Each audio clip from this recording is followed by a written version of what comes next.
Durante el verano de 1960, siendo un estudiante de antropología en la Universidad de California, Los Ángeles, hice varios viajes al suroeste para recabar información sobre las plantas medicinales usadas por los indios de la zona. Los hechos que aquí describo empezaron durante uno de mis viajes. Esperaba yo un autobús Greyhound en un pueblo fronterizo, platicando con un amigo que había sido mi guía y ayudante en la investigación. De pronto, se inclinó hacia mí y dijo que el hombre sentado junto a la ventana, un indio viejo de cabello blanco, sabía mucho de plantas, del peyote sobre todo. Pedí a mi amigo presentarme a ese hombre. Mi amigo lo saludó. Luego se acercó a darle la mano. Después de que ambos hablaron un rato, mi amigo me hizo seña de unírmeles. Pero inmediatamente me dejó solo con el viejo, sin molestarse siquiera en presentarnos. Él no se sintió incomodado en lo más mínimo.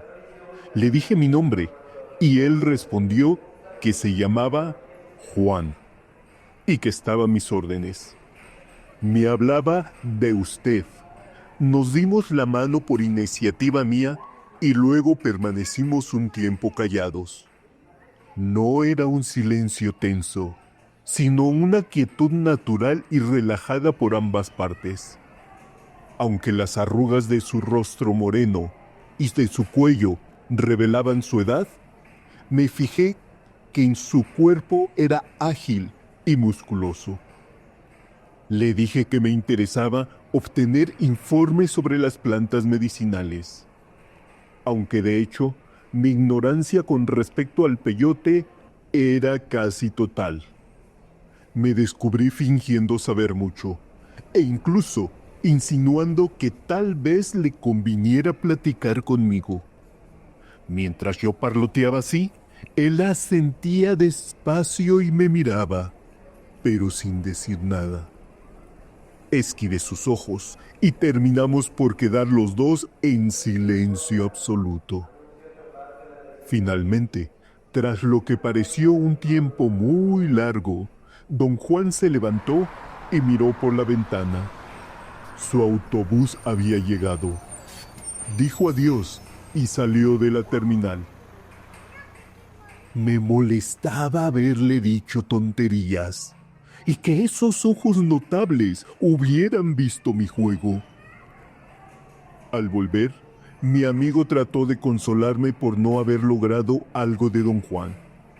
Explicó que el viejo era a menudo callado o evasivo.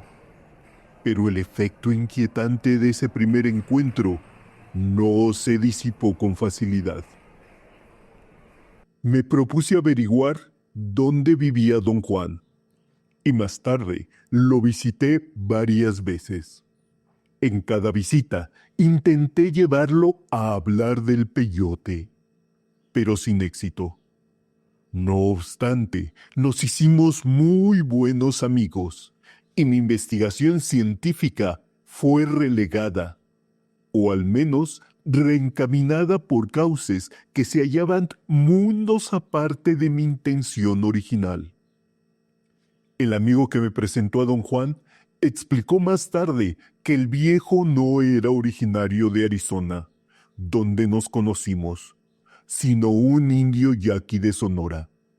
Al principio vi a don Juan simplemente como un hombre algo peculiar, que sabía mucho de peyote y que hablaba el español notablemente bien. Pero la gente con quien vivía lo consideraba dueño de algún saber secreto. Lo creía brujo.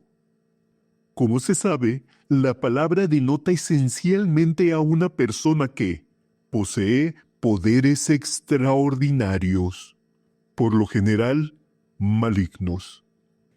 Después de todo un año de conocernos, don Juan fue franco conmigo.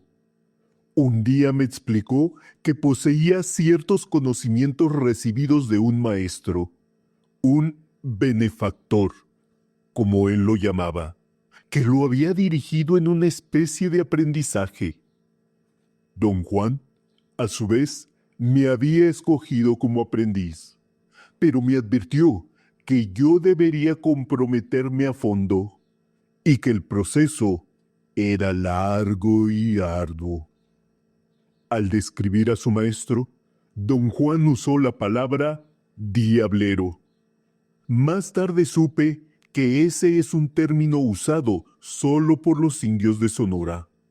Denota a una persona malvada que practica la magia negra y que puede transformarse en animal, pájaro, perro, coyote o cualquier otra criatura.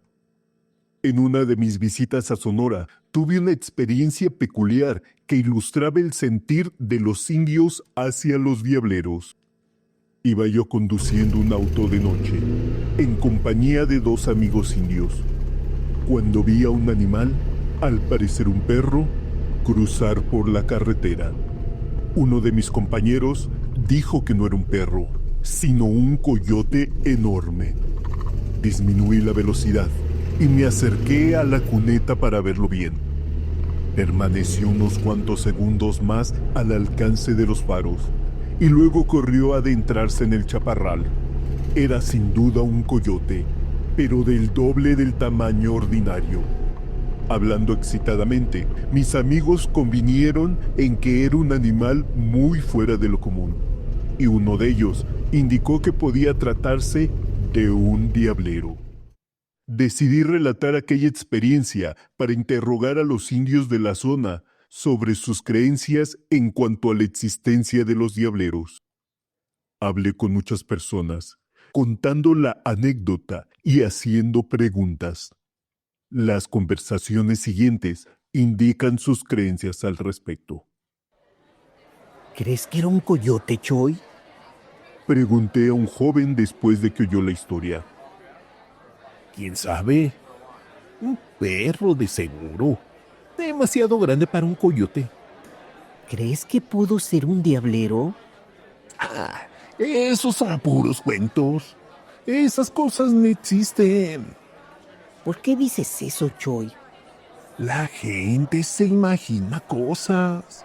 Y puesto que si hubieran cogido al animal, habrían visto que era un perro.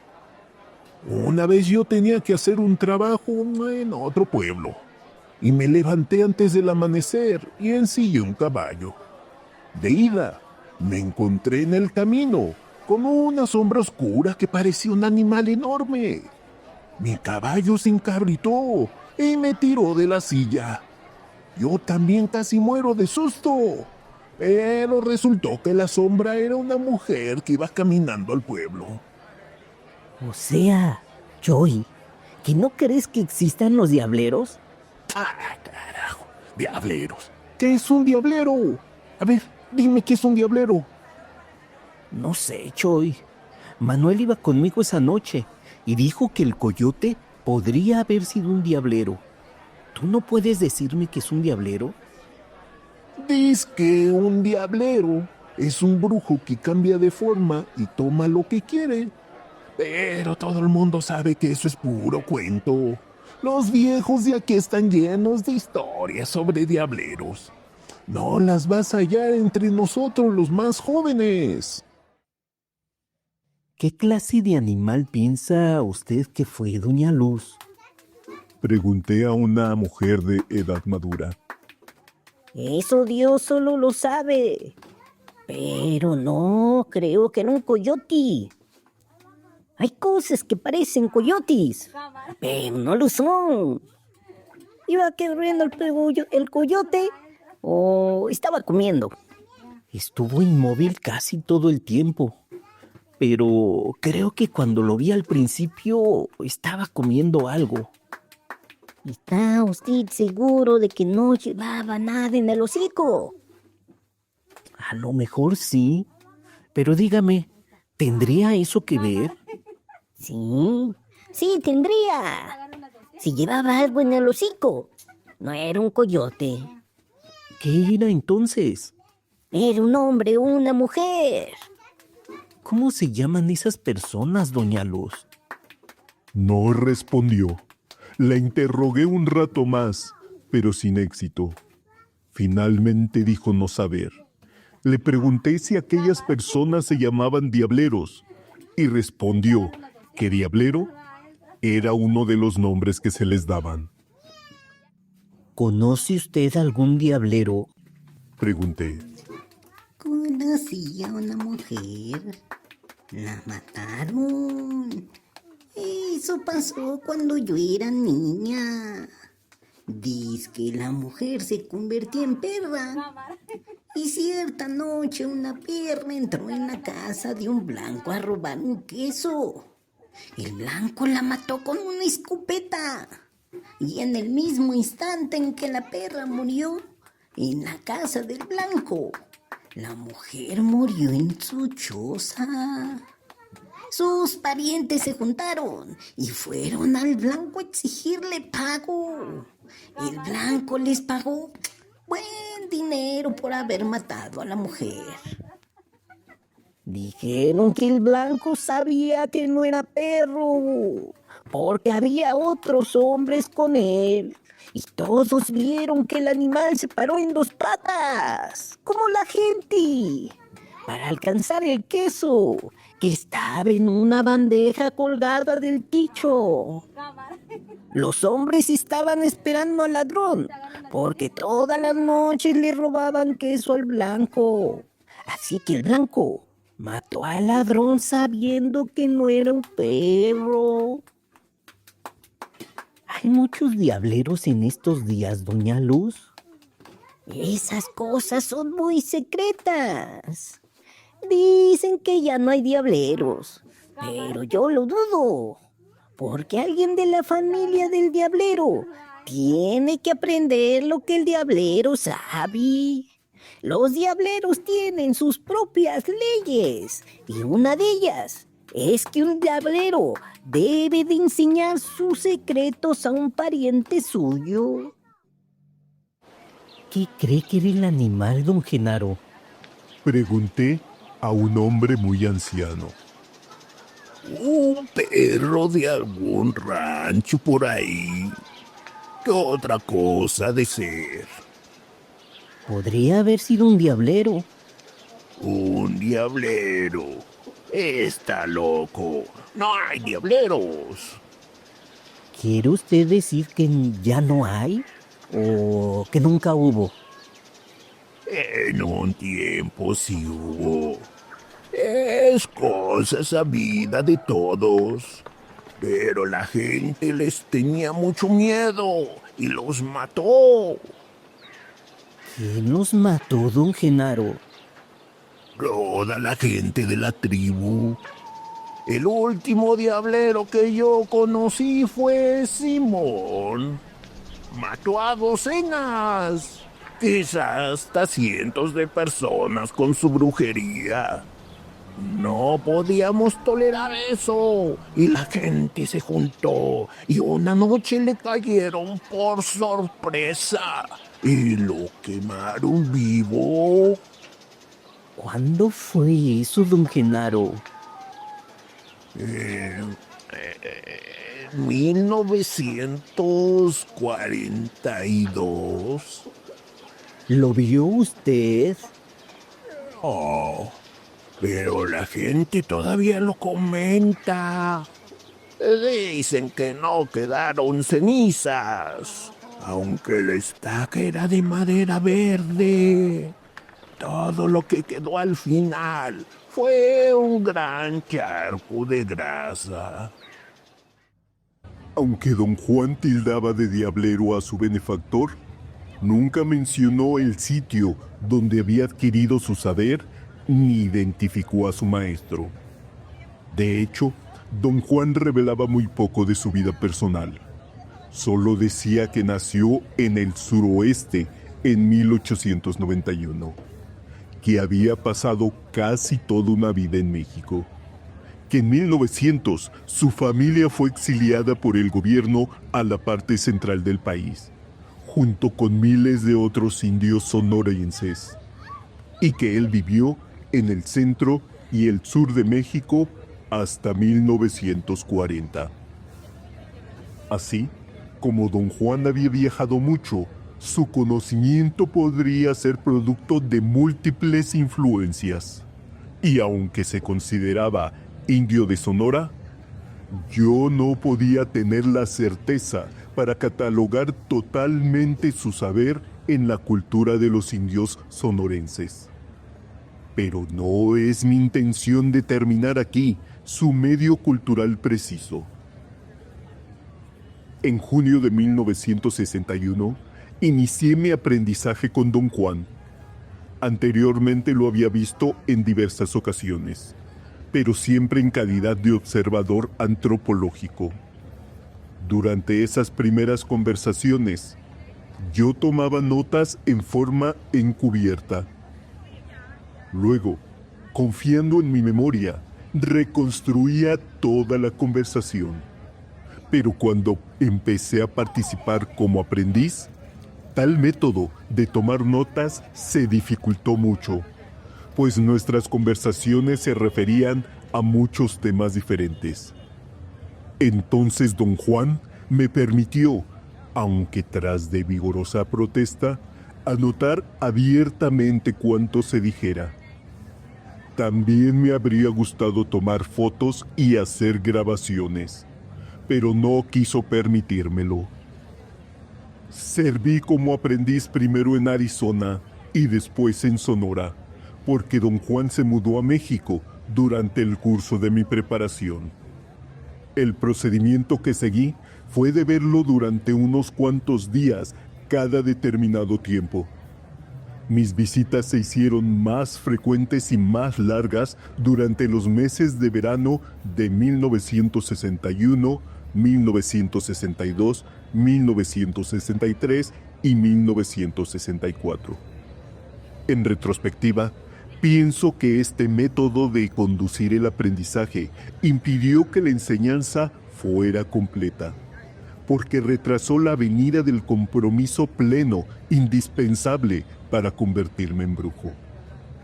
Sin embargo, el método fue benéfico desde mi punto de vista personal, porque me dio un poco de distancia, y eso fomentó a su vez un sentido de examen crítico que habría sido imposible de lograr si yo hubiera participado continuamente sin interrupción. En septiembre de 1965, interrumpí voluntariamente el aprendizaje. Varios meses después de mi retirada, medité por primera vez en la idea de ordenar sistemáticamente mis notas de campo. Como los datos que había reunido eran bastante voluminosos e incluían mucha información miscelánea, empecé por tratar de establecer un sistema de clasificación. Dividí los datos en grupos de conceptos y procedimientos interrelacionados y dispuse tales grupos en orden jerárquico de importancia subjetiva, es decir, de acuerdo con el efecto que cada uno había tenido sobre mí. En esa forma, llegué a la siguiente clasificación: uso de plantas alucinógenas, procedimientos y fórmulas empleados en la brujería, adquisición y manipulación de objetos de poder, usos de plantas medicinales, canciones y leyendas. Reflexionando sobre los fenómenos experimentados, advertí que mi intento de clasificación no había producido sino un inventario de categorías. Cualquier intento de refinar mi plan no daría, por tanto, sino un inventario más complejo. Eso no era lo que yo deseaba. Durante los meses siguientes a mi abandono del aprendizaje, necesité comprender lo que había experimentado. Y lo que había experimentado era la enseñanza de un sistema coherente de creencias por medio de un método pragmático y experimental. Desde la primera sesión en que participé, se me había hecho manifiesto que las enseñanzas de don Juan poseían cohesión interna. Una vez decidido definitivamente a comunicarme su saber, procedió a hacer sus explicaciones por pasos ordenados. Descubrir ese orden y comprenderlo resultó para mí una tarea en extremo difícil. Mi incapacidad de lograr una comprensión parece haber nacido del hecho de que, tras 4 años como aprendiz, seguía siendo un principiante. Resultaba claro que el conocimiento de don Juan y su método de transmitirlo eran los de su benefactor. Así, mis dificultades para comprender sus enseñanzas debieron de ser análogas a las que él mismo experimentó. Don Juan aludía a nuestra similitud como principiantes en comentarios incidentales sobre la incapacidad de comprender a su maestro durante su propio aprendizaje.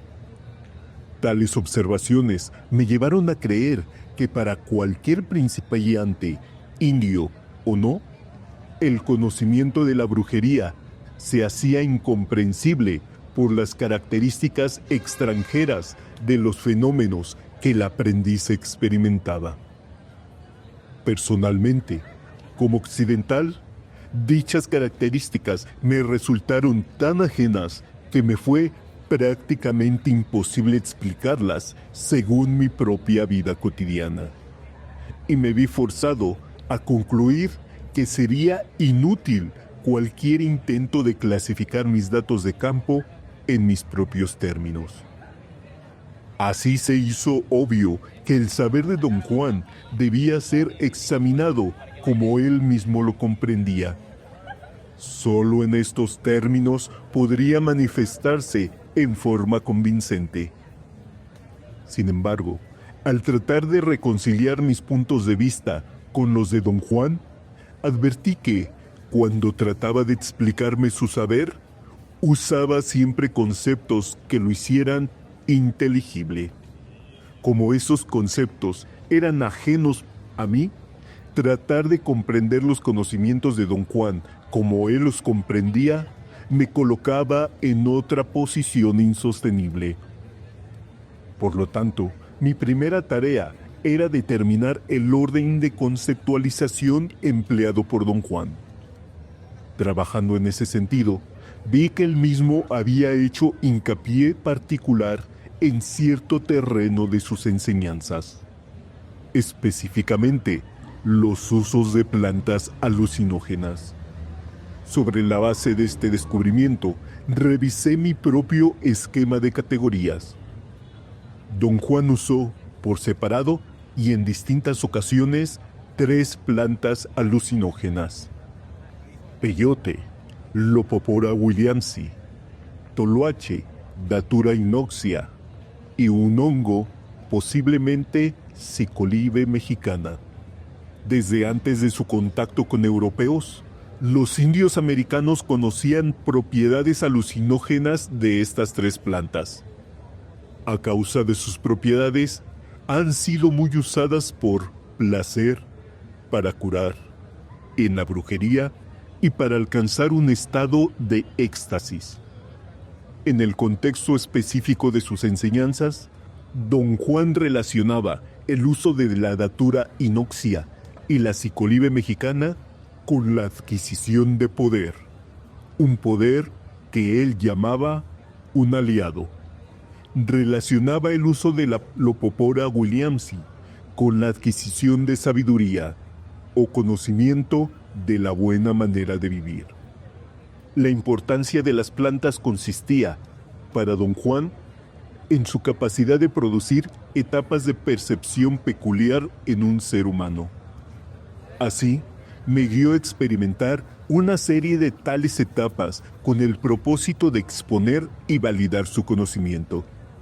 Las he llamado estados de realidad no ordinaria, en el sentido de realidad inusitada, contrapuesta a la realidad ordinaria de la vida cotidiana. La distinción se basa en el significado inherente a los estados de realidad no ordinaria. En el contexto del saber de don Juan, se consideraban reales, aunque en realidad se diferenciaba de la realidad ordinaria.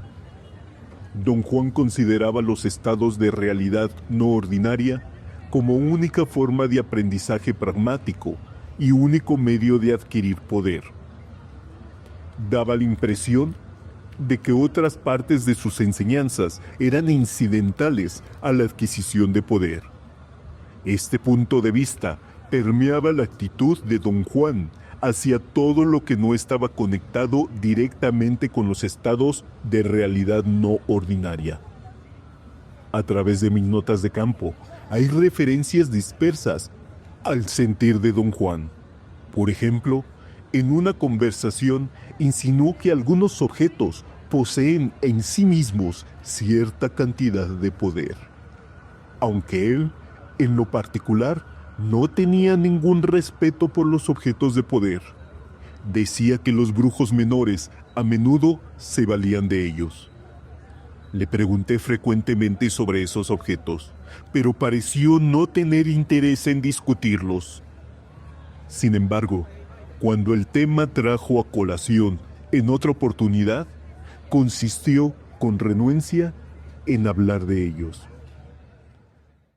Hay ciertos objetos empapados de poder. Hay cantidad de objetos así cultivados por hombres poderosos, con ayuda de espíritus amigos. Estos objetos son herramientas. No son herramientas comunes, sino herramientas de muerte. Pero no son más que objetos. No tienen poder de enseñar. Hablando con propiedad, están en el terreno de los objetos de guerra. Están hechos para la lucha. Están hechos para matar. Cuando se los arroja. ¿Qué clase de objetos son, don Juan? No son en realidad objetos. Más bien son modos de poder. ¿Cómo puede uno obtener esos modos de poder, don Juan? Depende de la clase de objeto que quieras. ¿Cuántas clases de objeto hay? Ya te dije, docenas. Cualquier cosa puede ser un objeto de poder. Bueno, entonces, ¿cuáles son los más poderosos? El poder de un objeto depende de su dueño, de la clase de hombre que sea. Un objeto de poder cultivado por uno de esos brujos de mala muerte es una idiotez. En cambio, un brujo fuerte y poderoso da su fuerza a sus herramientas. ¿Cuáles son entonces los objetos de poder más comunes? ¿Cuáles prefieren la mayoría de los brujos? No hay preferencias. Todos son objetos de poder. Todos son lo mismo. ¿Usted tiene alguno, don Juan? No respondió, solo me miró y se echó a reír. Permaneció callado largo rato y pensé que mis preguntas lo molestaban. Hay límites para esos modos de poder. Pero de esto yo tengo la seguridad que no entiendes ni una palabra. A mí me ha llevado una vida entera a entender que, por sí solo, un aliado puede revelar todos los secretos de esos poderes menores y volverlos cosas de niños. Yo tuve herramientas así en un tiempo, cuando era muy joven. ¿Qué objetos de poder tenía usted?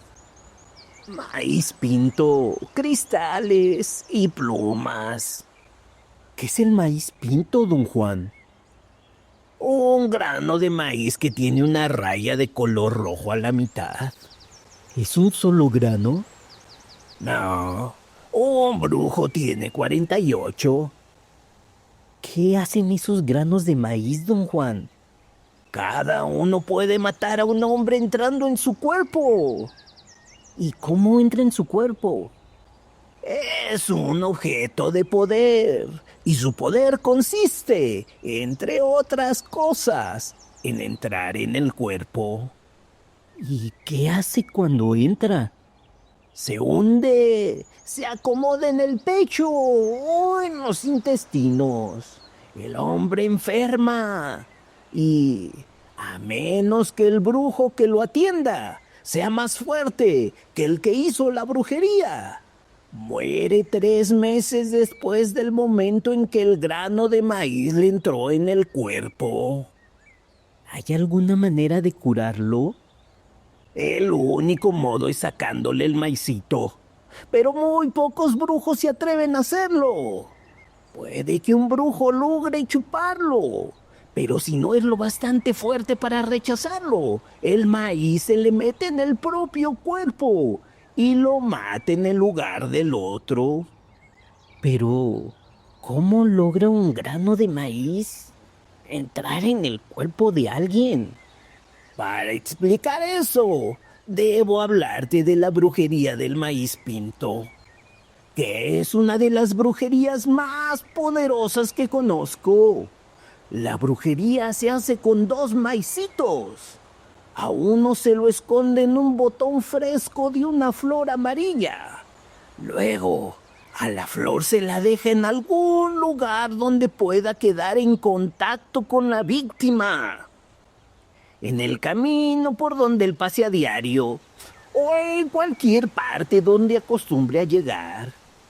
Apenas la víctima pisa la flor o la toca de cualquier manera, la brujería está hecha. El maicito pinto se hunde en su cuerpo. ¿Qué pasa con el grano de maíz después de que el hombre lo toca? Todo su poder entra en el hombre y el grano se queda libre. Se convierte en un maíz cualquiera. Puede dejarse en el sitio de la brujería o puede barrerse. No importa. Es mejor barrerlo y echarlo al matorral para que algún pájaro se lo coma. ¿Puede comérselo un pájaro antes de que el hombre lo toque? No, ningún pájaro es tan estúpido, te lo aseguro. Los pájaros no se le acercan. Don Juan describió entonces un procedimiento muy complejo por medio del cual pueden obtenerse tales maíces de poder. Debes tener en cuenta que el maíz pinto es un simple instrumento, no es un aliado. Cuando hayas hecho esa distinción, no tendrás problema. Pero si consideras que estas herramientas son supremas, serás un tonto. ¿Son los objetos de poder tan poderosos como un aliado? Don Juan rió desdeñoso antes de contestar. Parecía estar esforzándose por tenerme paciencia. El maíz pinto, los cristales y las plumas son simples juguetes en comparación con un aliado.